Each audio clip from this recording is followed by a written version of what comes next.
बहुत समय पहले की बात है। भारत के घने जंगलों के बीचों बीच, जहां पत्ते रहस्य बुनते थे और नदियां लोरी गुनगुनाती थीं, एक लड़का रहता था। जंगली मगर समझदार। नाम था मोगली। भेड़ियों ने उसे पाला था।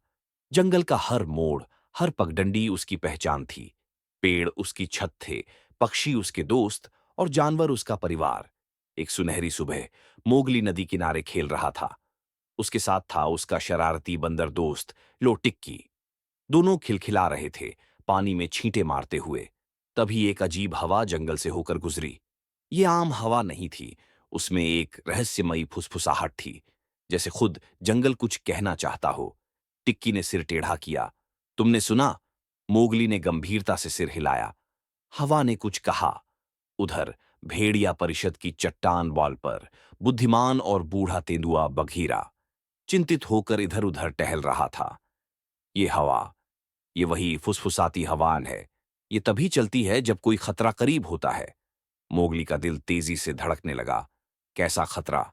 उससे पहले कि बगीरा कुछ कह पाता, ओका, वह प्राचीन अजगर एक पेड़ से धीरे धीरे नीचे उतरा। उसकी आंखों में रहस्य झलक रहा था। जंगल सब कुछ याद रखता है। जो भुला दिया गया था वह फिर से जाग रहा है। उस रात चांदनी के नीचे मोगली ने एक सपना देखा। एक चमकता हुआ सफेद बाघ उसके सामने आया और बोला, संतुलन टूट रहा है, पुराने रास्ते पर फिर चलना होगा।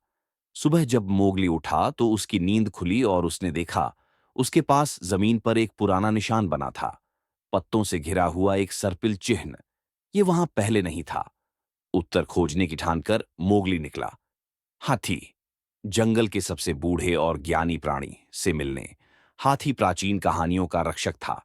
जैसे ही मोगली विशाल हाथियों के झुंड के पास पहुंचा, हाथी ने उसे गरजती हुई आवाज में स्वागत किया। मोगली बोला, फुसफुसाती हवाएं वापस आ गई हैं। हाथी की आंखें फैल गईं, चिंता से भरी हुई।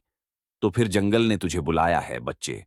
एक राह है जो कभी जंगल के चुने हुए चलते थे, ज्ञान, खतरे और नियति की राह। मोगली ने अपने भीतर जंगल की आवाज महसूस की। उसने सीना ताना और बोला, तो मैं उस राह पर चलूंगा। प्रकरण के अंत में मोगली एक नई यात्रा पर निकल पड़ा। सिर्फ जंगल के रास्तों पर नहीं, बल्कि उसके रहस्यों की गहराई में। लताएं हवा में झूलने लगीं, जैसे खुद जंगल उत्साहित हो। जानवर चुपचाप देख रहे थे, श्रद्धा और आश्चर्य से, क्योंकि जंगल ने एक बार फिर अपनी आवाज को चुना था। और उसका नाम था मोगली।